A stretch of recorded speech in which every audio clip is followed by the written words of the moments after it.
और इस वक्त मैं नगर पंचायत फलाउदा में हूँ। हर एक नगर पंचायत की खबर आप तक पहुँचाने की कोशिश कर रहे हैं कि चुनावी बिगुल है, काफ़ी ज़ोरों शोरों पर है। क्या तो प्रत्याशी जनता के जो पास है मुद्दे लेकर आ रहे हैं और क्या उनका विकास रहेगा, और वर्तमान में जो चेयरमैन है क्या उन्होंने विकास किया, सभी मुद्दों पर आपको दिखाने की पूरी कोशिश कर रहे हैं। तो इसी के साथ जो मैं यहाँ पे फलाउदा में मौजूद हूँ, हमारे यहाँ पर कुछ जो युवा भी है और यहाँ पर बुजुर्ग भी है और यहाँ के जो प्रत्याशी है, हमने उनसे जानने की कोशिश करी। तो सबसे पहले इनसे भी जानना बेहद ज़रूरी हो जाता है कि कैसा प्रत्याशी इस बार इनको चाहिए और कैसा ये चुनना चाहते हैं अपना प्रत्याशी। पूरे वक्त में साथ खड़े रहे और जब कभी कोई मतलब कस्बे पे परेशानी आई है, ये कंधे से कंधा मिला के साथ रहे हैं। इन्होंने कभी परेशानी नहीं आने दी। मेरा नाम सैयद रेहानुद्दीन है जी, और मैं सरदना विधानसभा से कांग्रेस पार्टी का विधानसभा से प्रत्याशी भी रह चुका हूँ। वर्तमान में प्रदेश कांग्रेस कमेटी का सदस्य हूँ। सर देखिए, सबसे पहले जो बात तो हम काफ़ी करेंगे आपसे, सबसे पहले जो हमें मुद्दे पर बात आते हैं, चुनावी मुद्दे पर आ जाते हैं। फलाउदा में क्या लग रहा है आपको, क्या रुझान है, कहाँ रुझान है और क्या मुद्दे लेकर फलाउदा में दोबारा उतरे? फलाउदा में जहाँ तक चुनाव की बात है, ये चीज़ स्पष्ट है कि इस बार भी हमारी पार्टी रिपीट हो रही है। देखिए, काफ़ी समय से परेशानी तो कुछ नहीं, यहाँ विकास से कार्य होते हैं और हमारे सैयद रेहानुद्दीन साहब हैं, समझ चेयरमैन साहब हैं, इन्होंने खूब विकास किया है और जनता फलाउदा की इन्हें चाह रही है अब की बार भी। तो इंशाल्लाह भारी बहुमत से अब की बार हमारे सैयद शाबानुद्दीन हैं, वो इंशाल्लाह विजय होंगे। और युवा दिलों की धड़कन है वो, युवा दिलों की धड़कन है, मानते हैं। हाँ जी। तो जनता उन्हें चाह रही है इस बार, तो पूरी बहुमत से आएंगे वो। जो एक जो बैठक पे जो हम खड़े हुए, काफ़ी पुरानी जो राजनीति यहाँ से चलती आ रही है और मानी भी जाती है, तो इस बार फिर यहाँ के जो प्रत्याशी माने जा रहे हैं, दावेदार माने जा रहे हैं। सही है, ये साबान भाई हैं जी, अच्छा चेहरा है, नया युवा है, युवा के साथ एक नई सोच आ जाती है, एक नई सोच के साथ मैदान, नई सोच भी है और लोगों का प्रयास ये है कि सामान अलग सोच से है, कोई किसी के बारे में कोई मतभेद नहीं, कुछ नहीं, बिल्कुल नहीं। और साबान भाई चुनाव लड़ेंगे, बहुत अच्छी मतों से जीतेंगे, वो लोगों के प्रयास से लगे हुए, मेहनत से लगे हुए। साबान भाई जी, बाबूजी आपसे जानने की कोशिश करेंगे। तो सबसे बड़ी बात यह आ जाती है कि आप वर्तमान में जो है चेयरमैन है, जिसको आपके पास समर्थन जिसके साथ रहेगा तो वो तो जीतेगा, तो क्या मानते हैं? देखिए, ये बिल्कुल आपने सही कहा, इसका लाभ ज़रूर मिलता है अगर आपने अच्छे कार्य किए हैं तो उसका मिलता है। और मुझे लगता है हम जैसे जनता के बीच जा रहे हैं, जनता का पूरा सपोर्ट, पूरा समर्थन हमें मिल रहा है। मेरा नाम जमील अहमद उस्मानी, पूर्व सभासद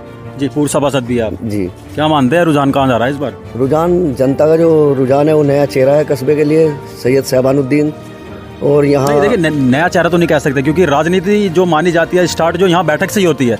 ये माना जाता है फलाउदा में, ये जो राजनीति स्टार्ट होती है इस बैठक से, जहाँ पे हम मौजूदा खड़े हैं कि यहाँ से राजनीति काफ़ी ब्रिटिश सरकार से यहाँ से चली आ रही है।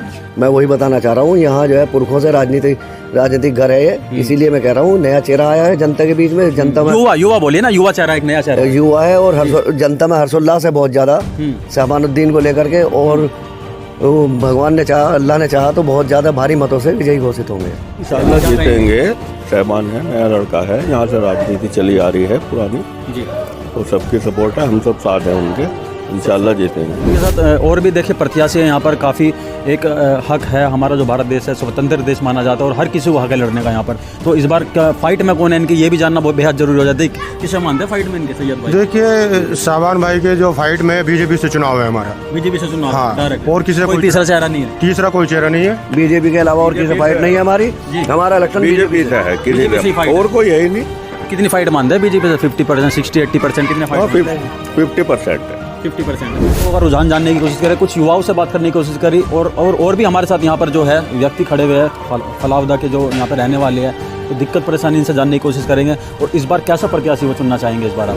सबसे पहले तो यहाँ पर जो लॉकडाउन लगा, लॉकडाउन में जो लोगों को परेशानियाँ हुई, खाने की, पीने की, रोज़गार की, उसमें हमने बहुत सारी कोशिशें उन्हें उन तक राशन पहुँचाने की और रोज़गार जो सरकार द्वारा एक 10,000 रुपये का लोन और 20,000 रुपये का लोन जो दिया जा रहा था, उसमें हमने काफ़ी हद तक जो रेहड़ी पटरी गरीब मजदूर लोग थे उनको, काफ़ी लोगों को हमने लोन दिलाया, जिससे वो अपना दोबारा रोज़गार शुरू कर सकें। आगे भी देख लिया, सबको आजमाया भी होगा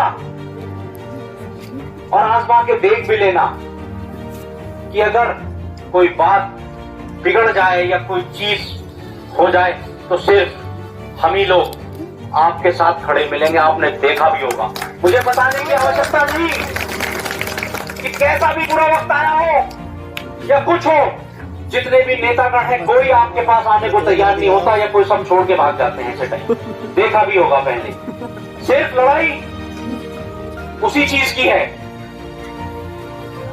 ये महल्ला पहले से ही हम लोगों के साथ रहा, और जब ये कॉलोनी भी आप देखो, जहां तक विकास की बात रही है, मिर्जा शफीकुद्दीन साहब चेयरमैन बने, जो रास्ते यहाँ पर कभी कच्चे हुआ करते थे प्लॉटिंग से पहले, वे सारे पक्के करा दिए। यही कहना है फलाउदे की जनता से कि प्रत्याशी तो कई लड़ रहे हैं, लेकिन कौन उनके लिए उनके बुरे वक्त में खड़ा हो सकता है, कौन उनकी आवाज़ मजबूती से उठा सकता है, और कौन किसी के दबाव में ना आए बिना काम कर सकता है, उसको चुनने का काम करें। शुक्रिया।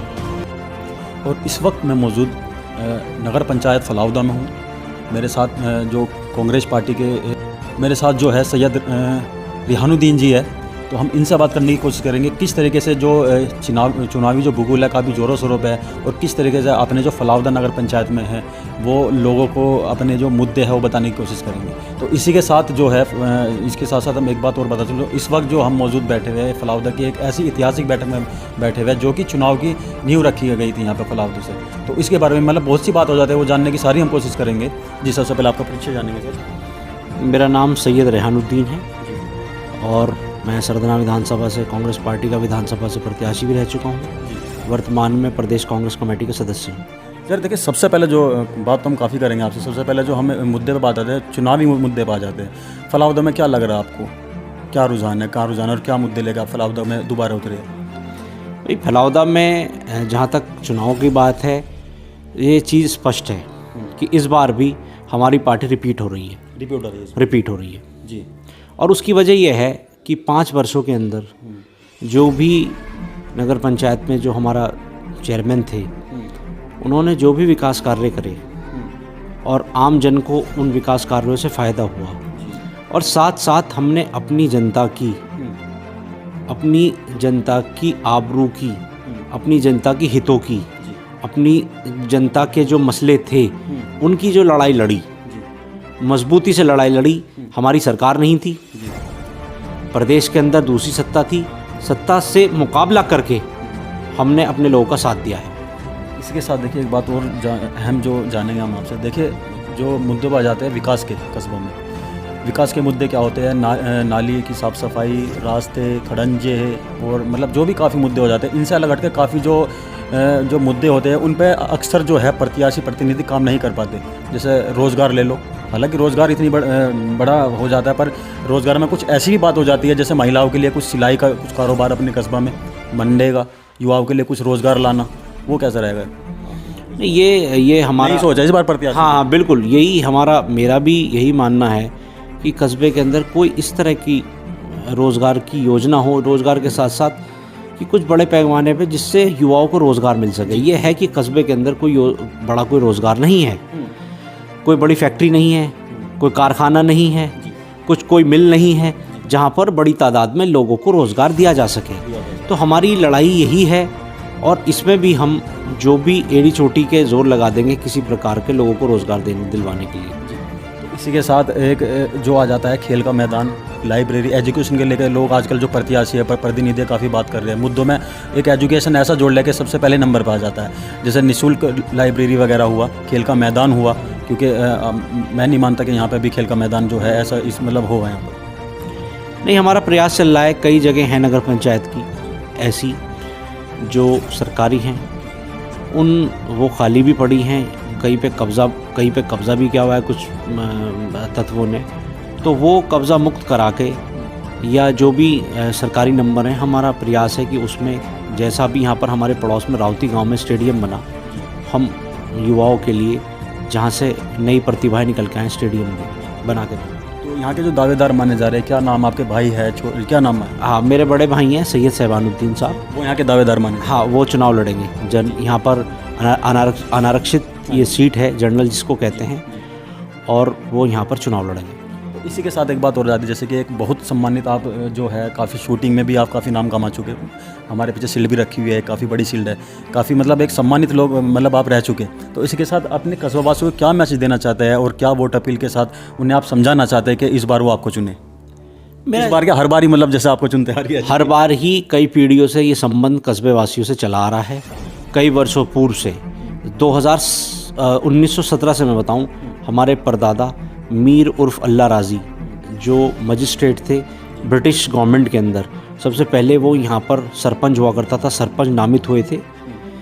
वो यूनानिमसली नहीं हुआ करता था, जनता के वोट से नहीं हुआ करता था वोट। उसके बाद से हमारे ताए अलीमुद्दीन साहब 1953 से लेकर 3 बार 1970 तक अलग अलग हलकों में, अलग अलग टाइम पीरियड्स में यहाँ पे चेयरमैन रहे। उसके बाद 71 के अंदर हमारे पिताजी यहाँ से चेयरमैन हुए, बाद में वो विधायक भी हुए सरदना विधानसभा के।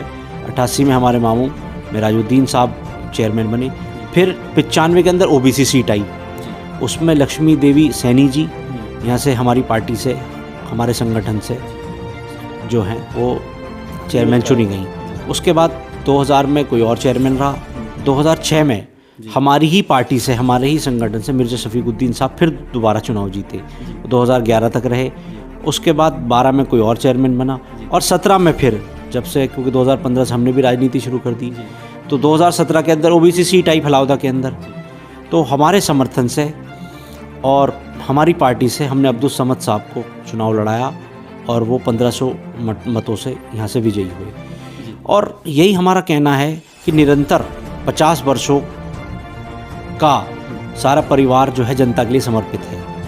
अब मेरे भाई हैं, वो दिल्ली में जॉब करते थे, लेकिन जनता की सेवा करने के लिए वो अपना जॉब त्याग कर आ रहे हैं। 50 वर्षों के बहुत पुराना, आप देखो कस्बे के अंदर जो भी बड़ी चीज़ें हैं, चाहे अस्पताल हो, चाहे 2 टंकियां हो, चाहे बिजली घर हो, चाहे थाने को ज़मीन देने का मामला हो, चाहे आउटर पर जो फलाउदा आउटर की तरफ जो है निर्माण कार्य हों, जो अभी इसी का, ये तो पुरानी बात हो गई, जो इसी कार्यकाल के अंदर 2017 से जो 22 तक का कार्यकाल था, जो हमारे चेयरमैन है मौजूदा अब्दुल समद साहब, उन्होंने 50 लाख की लागत से जो मेन रोड बाज़ारों से होती गुजरती है वो बनवाई। चारों तरफ कई हज़ार लाइटें यहाँ लगा दी गई हैं, पूरा कस्बा जगमग है, स्ट्रीट लाइट अज़िस्तान है। उसके साथ साथ 60 से 65-70 CC इंटरलिंकिंग टाइल्स की कस्बे के अंदर सड़कें बनवाई गई हैं, पाइपलाइन आपूर्ति की गई है, गरीब कन्याओं की शादियां कराई गई हैं। और कोरोना काल के अंदर जब सबसे ज़्यादा उस टाइम पूरे देश में और जगह हाहाकार, महामारी थी, हाहाकार मच रही थी, उस टाइम हमारी नगर पंचायत ने बिल्कुल जनता के हित में इतने काम किए कि जितने भी गरीब व्यक्ति थे, हमने अलग से राशन किट मंगवा कर उनको बंटवाने का, रेहड़ी पटरी वालों को अलग से जो योगदान हम दे सकते थे वो दिया। और उस टाइम पर सारा काम राशन जो वितरित होता था वो राशन एजेंसी वाला करता है, वो जो विभाग है वो आता है DSO के अंडर में, सप्लाई ऑफिस के अंडर में, लेकिन नगर पंचायत ने अपने हाथ में लेके सारी पर्चियाँ बांटकर, जिससे क्योंकि उस टाइम हालात इस तरह के थे कि जो बाहर भी रोज़गार कर रहे थे वो भी कस्बे में आ गए थे, तो कस्बे की जितनी तादाद थी उससे दुगनी हो गई थी। जितने मौजूदा टाइम में लोग रहते हैं, एक टाइम में इतने लोग नहीं रहते, लेकिन जब उनके कारोबार बंद हो गए, यहाँ आ गए थे, तो उनको देने का हमने काम किया। हमने जो गरीब लोग थे उनके पास बनवाए, दुकानों के हमने पास बनवाए, रेहड़ी पटरी वालों के हमने पास बनवाए, और जो भी नगर पंचायत आपके कार्य कर सकती थी, उससे सबसे बड़ा जो योगदान मैं मानता हूँ कि 700 मकान नगर पंचायत ने पास करके बने, तो प्रधानमंत्री आवास योजना से, लेकिन नगर पंचायत की रिकमेंडेशन से, प्रस्ताव से रख के नगर पंचायत द्वारा पास करके, भाई पैसा तो देखो सरकार का ही होता है, नगर पंचायत भी सरकार से चलती है, किसी के व्यक्तिगत पैसे से तो चलती नहीं। 700 मकान बने हैं और 700 पास हो चुके हैं, सिर्फ पैसा आने की देर है। तो इसी के साथ देखिए सर, आपने मतलब सबसे पहली बात तो हम ये बता दें, काफ़ी राजनीतिक दल का जो काफ़ी एक आपका ऐतिहासिक जो माहौल रहा है ब्रिटिश सरकार के, मतलब आपने बताया ब्रिटिश सरकार थी, वहाँ से हमारा ऐतिहासिक माहौल जो स्टार्ट होता है, तो इस बार फिर चुनावी बबूल इस बार बहुत ज़ोरों शोरों पर है, काफ़ी रहेगा। तो क्या एक लास्ट मैसेज हमारे चैनल के माध्यम से अपनी जनता को, अपने फलाउदा वासियों को क्या देना चाहते हैं? मेरा यही कहना है फलाउदे की जनता से कि प्रत्याशी तो कई लड़ रहे हैं, लेकिन कौन उनके लिए उनके बुरे वक्त में खड़ा हो सकता है, कौन उनकी आवाज़ मजबूती से उठा सकता है, और कौन किसी के दबाव में ना आए बिना काम कर सकता है, उसको चुनने का काम करें। शुक्रिया।